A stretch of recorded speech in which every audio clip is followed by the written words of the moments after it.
Hello student, welcome to my channel. Today we will discuss the theory intertextuality by Julia Kristeva. Julia is a Bulgarian-born French literary critic and also philosopher.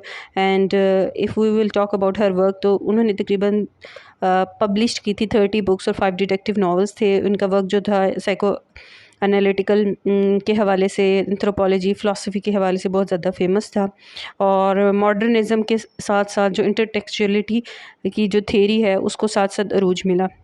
Basically अगर आप France Kafka का work देख लें, ठीक है, James Joyce वगैरह के हवाले से, बेसिकली जो टर्म इंटरटेक्चुअलिटी थी वो प्योर जो थी जूलिया क्रिस्टेवा की डिराइव करदा थी, जो कि basically she was influenced by the two theorist. एक स्ट्रक्चरलिस्ट थे फर्डिनेंड दी सोसियर, दूसरा जो था रशियन मिखेल बख्तन, जिन्होंने नावल की थ्योरी जो पेश की थी उनकी थ्योरी से इन्फ्लुएंस्ड होकर डायलॉजिज्म के हवाले से दोनों को स्टडी करने के बाद उन पे आर्गुमेंट्स के बाद जो इंटरटेक्चुअलिटी थ्योरी को ड्राइव किया.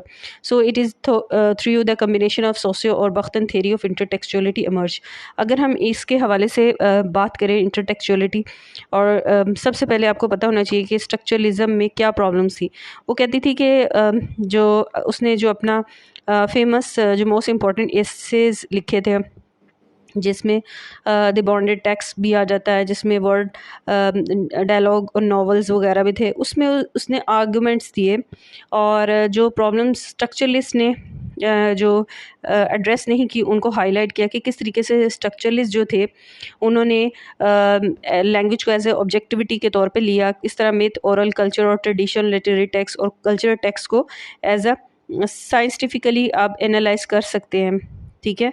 लेकिन जो उसने कहा कि दो इम्पॉर्टेंट जो चीज़ें थी वो स्ट्रक्चरलिस्ट में लैक कर रही थी. एक तो ये थी कि वो उन्होंने जो था सिग्निफायर्स को एड्रेस नहीं किया. सिग्निफायर बेसिकली जब हम सिग्निफायर को माइंड में लाते हैं तो प्लूरिटी ऑफ मीनिंग, हिस्टोरिकल मीनिंग से वो फिल अप हुए होते हैं. कि कोई भी अटरेंस जो होती है, मल्टीपल अटरेंस होती हैं किसी भी लैंग्वेज के अंदर, ठीक है, उन्होंने इस चीज़ को एड्रेस नहीं किया. So this approach didn't account attention to the human subject who perform the utterance under the consideration and signifier are the plural and full of historical meaning, ठीक है. फिर उसने जो इम्पॉर्टेंट डेफिनेशन दी कि टेक्स्ट, कोई भी टेक्स्ट हमारे पास आता है, जो कि उसने एक न्यू मोड ऑफ सेमोटिक इंट्रोड्यूस करवाई, जिसमें उसने कहा कि कोई भी टेक्स्ट होता है वो प्योर टेक्स्ट नहीं होता, उसमें मीनिंग जो होते हैं स्टेबल और क्लियर नहीं होते. रीजनिंग क्या होती है, जो टेक्स्ट होता है it's we can say that कोई भी आइडिया कोई भी टेक्स्ट का आता है, there are always in the state of production rather than being produce to be quickly consume. ऐसा नहीं होता कोई आइडिया आता है और आप राइटर लिखता है और उसके बाद वो चीज़ ख़त्म हो जाती है. ऐसा नहीं होता. जब कोई आइडिया प्रेजेंट किया जाता है तो मुख्तलिफ रीडर्स जब उसे रीड आउट करते हैं तो हर रीडर अपने मुताबिक इसकी इंटरप्रटेशन कर रहा होता है. So these are the concept based on this theory. और इसी तरह वो कहती है the semiotic of production thus blur the distinction between science, logic and imagination. और फिर आगे वो कहती है टेक्स्ट जो होता है is constructed of already existent discourse. कोई भी आप डिस्कोर्स ले लें तो उसके अंदर हमेशा आइडियोलॉजिकल स्ट्रक्चर एग्जिस्ट करते हैं. कोई भी बहस है, मुबाहिसा है, तो उसके पीछे कोई आइडियोलॉजी वर्कआउट कर रही होती है. और जो भी टेक्स्ट जो वजूद में आता है वो बेसिकली कोई प्री टेक्स्ट पहले होता है उसका, कि कोई भी ऑथर ख़ुद अपने माइंड से क्रिएट नहीं कर लेता, बल्कि मुख्तलिफ टेक्स्ट हैं उनका रेफरेंसेस यूज़ कर रहा होता है. फॉर एग्जांपल जैसे इल्हाम इकबाल है, शिकवा जवाबी शिकवा है उनकी, तो अगर आप देखें मिल्टन की पैराडाइज लॉस्ट, तो बहुत हद तक ममासलत मिलती है. तो कोई भी जो टेक्स्ट होता है वो प्योर फॉर्म में नहीं होता, बल्कि जो प्री टेक्स्ट या आप कह सकते हैं प्री एग्जिस्टेंट टेक्स्ट वजूद में होता है, उसके बाद वो वजूद में आता है.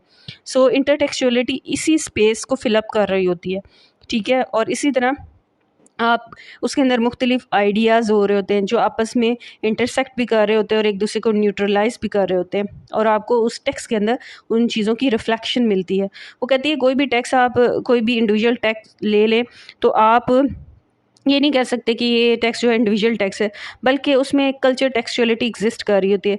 कोई भी इंडिविजुअल टेक्स्ट है या फिर कल्चरल टेक्स्ट, वो सेम ही मटेरियल से मिलकर बना होता है।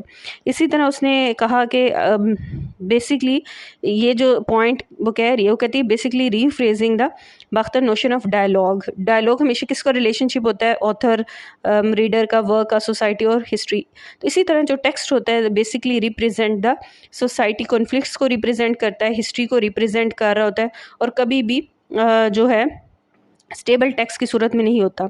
इसी तरह Bakhtin work centres on the human subject using language in specific social language. अब बाख्तिन जो था वो वर्क जो लैंग्वेज का इस्तेमाल एक स्पेसिफिक सिचुएशन में ले रहा होता था, जबकि जो क्रिस्टेवा थी वो उसने एज ए एब्स्ट्रैक्ट नोशन के तौर पर लिया। ठीक है, अब दोनों में ये इख्तलाफ है, एक जो है ह्यूमन सब्जेक्ट के तौर पे ले रहा है, दूसरा एब्स्ट्रैक्ट नोशन के तौर पर, किसको, टेक्स्ट और टेक्सचुअलिटी को। लेकिन दोनों के अंदर जो एक वन कॉमन थिंग थी वो यही थी, वो कह रहे थे कि आप किसी भी टेक्स्ट को सेपरेट नहीं कर सकते from their larger social textual context से, जहाँ से वो क्रिएट किया जा रहा होता है। ठीक है, इसी तरह जो आप कोई भी टेक्स्ट ले रहे होते हैं तो उसके अंदर कोई इनसाइड मीनिंग होते हैं जो रीडर का व्यू रिप्रेजेंट कर रहा होता है, और आउटसाइड व्यू भी होते हैं जो सोसाइटी के जो इन्फ्लुएंस है उसको शो करवा रहे होते हैं। So Kristeva stated any text is a music of quotation, any text is a absorption and transformation of another. और इसकी जो ये टेक्निक है सिर्फ यहाँ तक लिमिटेड नहीं होती, बल्कि लिटरेरी से नॉन लिटरेरी तक एक्सपेंड कर गई, कि उसमें आपकी म्यूज़िक भी आ जाता है, पेंटिंग आ जाती है, आपका डांस आ जाता है, और इसी तरह इवन कि आप उसमें जो मोशन पिक्चर्स हैं उनको, फिल्म्स को भी इंक्लूड कर सकते हैं। Text reflect the art and the previous text from which it transform, so sources are difficult to identify. आपस में इस हद तक वो आपस में मर्ज हुए होते हैं आर्ट और डिफरेंट जो टेक्स्ट होते हैं, कि हमारे लिए डिफ़िकल्ट हो जाता है कि हम उन सोर्सेज को आइडेंटिफाई करें। Thank you very much.